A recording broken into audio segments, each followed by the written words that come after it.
Ika-unang Mga Hari Kabanata 6. Itinayo ni Solomon ang templo.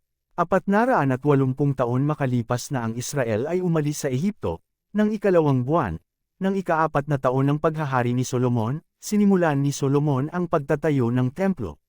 Ang templong ipinagawa ni Solomon para kay Yahweh ay 27 metro ang haba, 9 na metro ang luwang at 13.5 metro ang taas. Sa harapan ng templo, paalang sa takbo ng kabahayan, ay may pasilyo na 4.5 metro ang haba, at 9 na metro ang luwang. Ang mga bintana ng templo ay may bastidor at mga rehas. Nagtayo rin ng isang gusaling may 3 palapag sa mga gilid ng pader at sa likod ng templo. 2.5 metro ang luwang ng unang palapag, 3 metro ang pangalawa, at 3.5 ang pangatlo. Ganito ang nangyari sapagkat sa gawing labas, ang pader ng templo ay pakapal ng isang siko sa bawat palapag, mula sa itaas hanggang pababa. Ang mga biga ng bawat palapag ay nakapatong sa pader at hindi iniukit dito. Tinabos na sa lugar na pinagtibagan ng mga batong ginamit sa templo, kaya't walang narinig na pukpok ng martilyo, palakol o anumang kasangkapang bakal habang ginagawa ang templo. Nasa kanang sulok ng templo ang pintuang papasok sa unang palapag. Buhat naman dito ay may paikat na hagdang paakyat sa ikalawang palapag, at gayon din buhat sa ikalawa paakyat sa ikatlo. Nang may tayo na ni Solomon ang mga pader ng templo, binubungan ito at nilagyan ng kisame na ipinako sa mga paalang na posteng cedar. 2.5 metro ang taas ng bawat palapag ng gusaling karugtong ng gilid ng templo. Bawat palapag ay nakakabit sa kabahayan sa pamamagitan ng mga bigang cedar. Sinabi ni Yahweh kay Solomon, kung susundin mo ang aking mga utos at tutuparin ang aking mga tagubilin, tutuparin ko ang aking pangako sa iyong amang si David. Maninirahan akong kasama ng sambayan ng Israel sa pamamagitan ng templong ito na iyong itinatayo, at hindi ko pababayaan ang aking bayang Israel. At tinapos nga ni Solomon ang pagpapagawa sa templo. Ang loob ng templo, binalot niya ng tabla ang loob niyon. Tablang cedar ang inilapat sa pader buhat sa sahig hanggang sa kisame at tablang cypress naman ang inilatag na sahig. Diningdingan niya ang 9 na metro mula sa silid sa kaloob-looban ng templo na tinatawag na Dakong Kabanal-Banalan. Ang lugar na ito ay nilapatan ng tablang cedar mula sa sahig hanggang sa kisame. Ang 18 metrong natira matapos dingdingan ang Dakong Kabanal-Banalan ay tinawag namang Dakong Banal.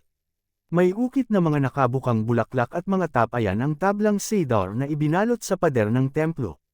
Ang Dakong Kabanal-Banalan na siyang kaloob-looban ng templo ay inihanda niya upang paglagyan ng kaban ng tipan.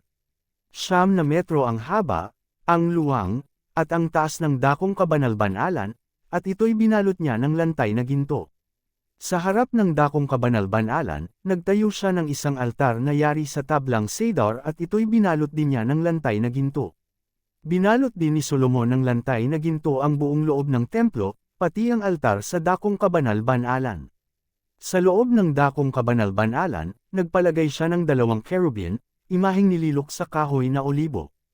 4.5 metro ang taas ng bawat isa. Kulang na 2.5 metro ang haba ng bawat pakpak, kaya't 4.5 metro ang sukat ng mga pakpak buhat sa magkabilang dulo. 4.5 metro rin ang sukat ng pangalawang cherubim, iisa ang sukat at hugis ng 2. 4.5 metro rin ang taas ng bawat cherubim. Inilagay niya ang mga cherubim sa gitna ng Dakong Kabanal-Banalan. Nakabuka ang kanilang mga pakpak, at sa gawing labas ay abot sa dingding ng silid ang tigisa nilang pakpak.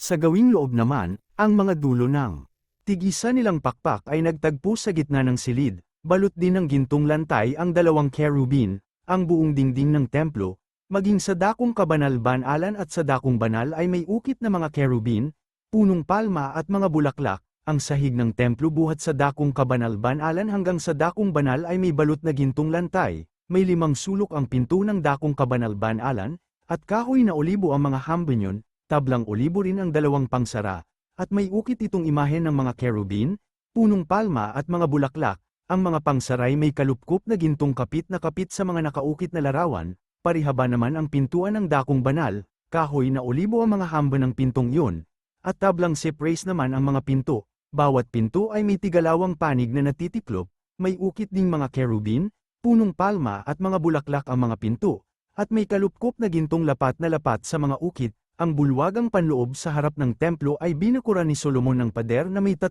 hanay ng batong tinabas, at 1 hanay na bigang cedar. Ikalawang buwan, ng ika-4 na taon ng paghahari ni Solomon, nang ilagay ang mga pundasyong bato ng temple.